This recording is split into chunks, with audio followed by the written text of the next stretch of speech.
BRS ప్రభుత్వం వాళ్ళు ఆ పరిపాలనలో ఉన్నటువంటి పరిపాలకులు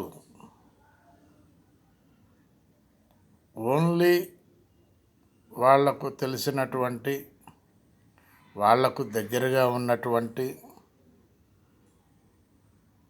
రిలేషన్షిప్లో ఉన్నటువంటి వాళ్లకు మాత్రమే ఎకరాలకు ఎకరాలు పారిశ్రామలు పెట్టుకోండి అని చెప్పి వాళ్ళతోటి అప్లికేషన్ చేయించి ఎకరాలు పంచటం జరిగింది దుర్గం చెరువు ఏరియాలో.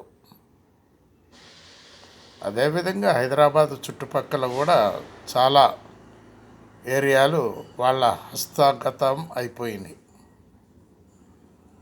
మరి వాటి గురించి ఎందుకు మాట్లాడటం లేదు ఈ రేవంత్ రెడ్డి గారు అనేటటువంటిది క్వశ్చన్ మార్క్.